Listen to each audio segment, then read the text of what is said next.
guys, so today we're going to look at making the chicken egg cup, the famous chicken egg cup.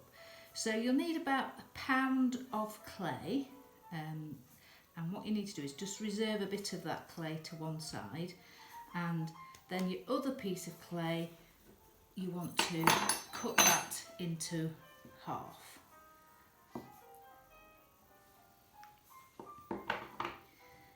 Then if you pack those into a ball, and we're going to use the squeezing, pinching method to open these two out to make a hollow sphere. So quite often people, when they're making pinch pots, they have a problem with the clay cracking, and that is to do with how warm your hands is. It can dry the clay out. So if you do find any cracks as you're going along, just smooth them out as you go along, but you can, before you join the two together, just use a slightly damp sponge and go over any cracks. Okay, so same method as we've used previously. Your thumb's going to go into the centre and you're going to squeeze the clay, and it should start to open out into that hollow ball, with a bowl shape. So you don't need to pull it out, it will naturally start to open out. The important thing is to make sure the thickness is the same all the way round and all the way round this way. So just keep turning the clay until you get a nice even thickness. And as I said, just keep smoothing any cracks or bumps on the way, and just get rid of those. You can just use your finger for that. And then once you've done one, you can leave that to one side and work on the other one. Okay, so once you've done the second one, marry those up, just make sure they're a similar size, which they are. I'm just going to tap down the top edge, just to flatten those top edges. So you can see I've kept them reasonably thick, so if you want to do any moulding and shaping afterwards, you've got plenty of clay to play with, and it keeps them quite sturdy. So you can take a credit card or rubber kidney just to clean those up now. Just a little bit before you join them. But don't worry too much, because once we join them, we're going to just smoosh all those edges together anyway. So just take a little bit of time doing that. As I said, if you have got any cracks, you could take a little sponge and just sponge those over. For your sponge, you could use something. I found this old makeup sponge, and it's really soft. It's really nice for smoothing over the clay. Or you could just take a regular pan scourer. That is actually the hard side. It's actually quite good to get any rough bits off at the end, and the really soft spongy bit. So we're going to join those together now. So what you need to do is rough those two edges up, make a little bit of slip with some water and clay, and then we can join those together.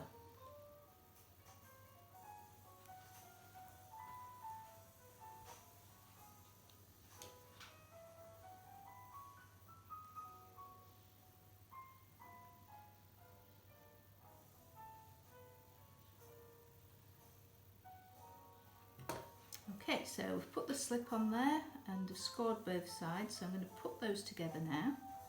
So really squeeze those together, and then you can quite roughly go over this joint just to make sure it's joined before we smooth that out. So thumb or finger just easing over that join like that. So don't worry about how rough that is, because we're going to clean that up in a minute.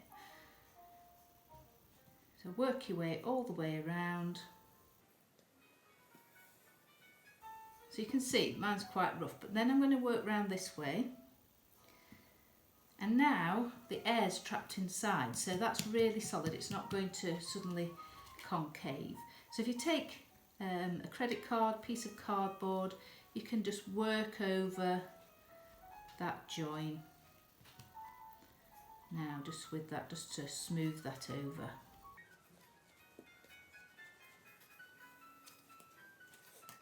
And then you can just roll that about a little bit if you want it more rounded. because we're going for more of a chicken shape, I'm actually going to start to shape that a little bit, like that, just by squeezing it, or you could pat it with a spatula. And I'm just going to set that to one side just to be drying off a little bit while we work on the egg cup holder. So you've got that piece of clay that we put to one side. If we cut that in half now, we can use one for the egg cup and the rest can be used for the decoration. So just going to take one of those balls. And what you've got to remind yourself is that this will shrink 10%. So it needs to be 10% bigger than the base of an egg. So I'm just turning that round like that. So same process, you're just using a much smaller piece of clay. And I'm going to go and fetch an egg and just try that out. So leave that there for now. Okay, so I've brought an egg from the kitchen. Now, that wasn't a bad guess, but that's to fit. So what I need to sort of estimate now is that it needs to be 10% bigger. So I'm just going to widen that off, make it a little bit deeper. Otherwise you might only be able to put a quail egg in it. A little bit more. You could modify this. This could be, you could make a little tea light holder. Okay, that looks about right. So we'll just spend a bit of time cleaning this up now. So any little scratches and marks in it. And then you take your egg cup part and what you're going to do is rest that where you would like the egg cup to be. And what I'm going to do is just put a little bit of slip on there to mark where that will be. And you're thinking that's not looking much like an egg cup, but what we will do then is remove that and you can see it's left the mark where the egg cup's going to go. So I'm just going to cut away now where that mark is.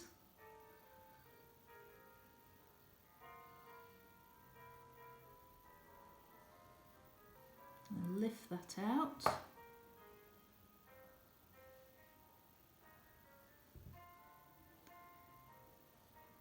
And then what you're going to do is sit that down. It's going to take a little bit more away.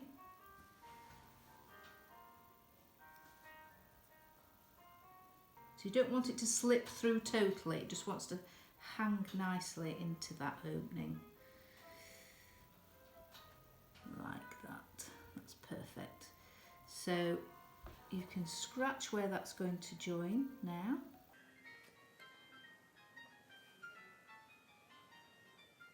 If this is a little bit wet, you could leave it to go leather hard before you cut into it, so it's a little bit more stable. And I'm just scratching and scoring around the edge of the egg cup bit. Add some slip, and then we're going to put that in there like so.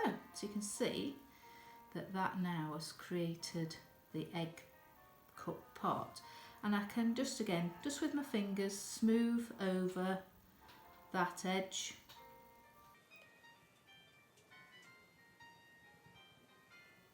And then take a sponge and just clean that up. So you shouldn't be able to see the join at all then.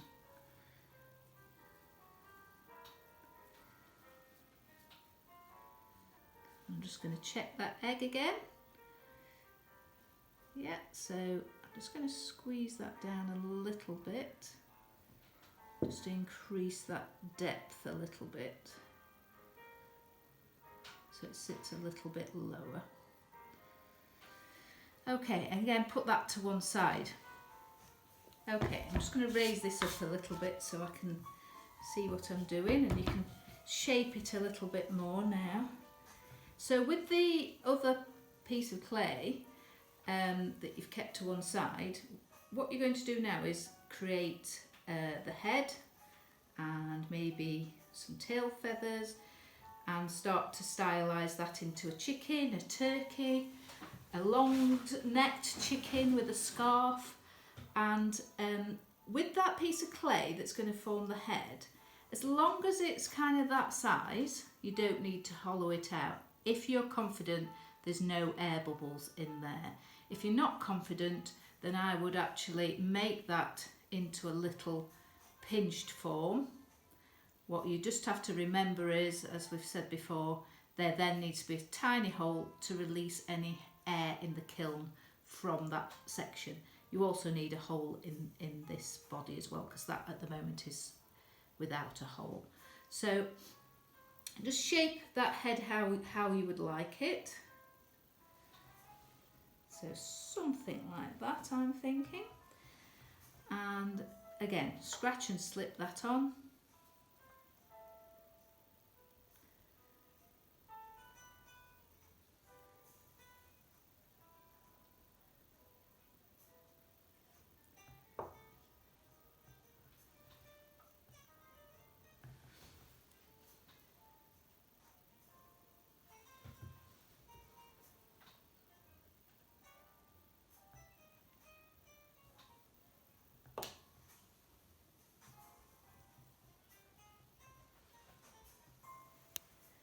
Okay, so what I'm thinking now is it needs those little, I don't even know what you call them actually, the little sticky up bits.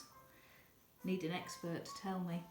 And I'm just going to flatten that out and cut that with a knife. I don't do a lot of modelling normally, so it's quite nice to do something like this for a change. And in the studio, people kind of forget about modelling, but it is a really nice thing to do, as long as you remember to keep everything hollow. Right, oh, that's a little bit big, I think. Let's cut that down.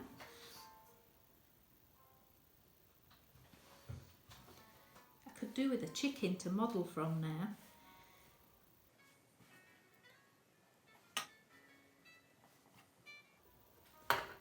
So those little bits that go under there.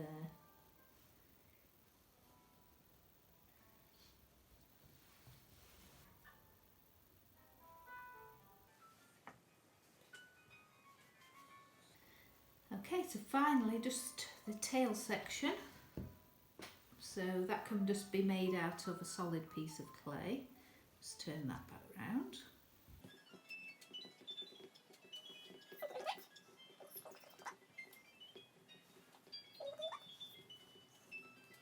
So when you're happy with the things that you're adding on, then you can scratch and slip all of those onto the body. So as I've been working on it, it's sunk a little bit because I didn't wait till it was leather hard, so I've just pressed it back up so it's a little bit more elevated rather than being squashed down. And then you can just play around with where you want the head, where you want the tail feathers. And then I think it's important to give it a little bit of character. So you might want to add eyes, a scarf round its neck, little feathers on the tail feathers, and then let that dry completely to leather hard and clean it up afterwards, any little bits.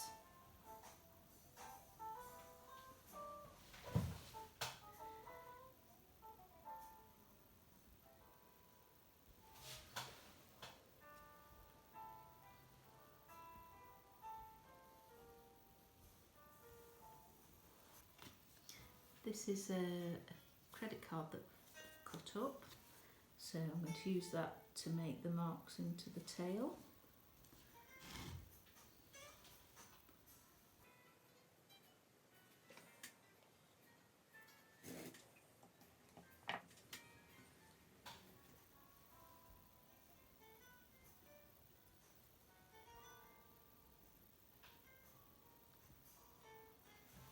And the last little thing to do is to put a hole into the base, and if you've made the head hollow, you'll need to put a little hole into the head to make sure that they don't explode.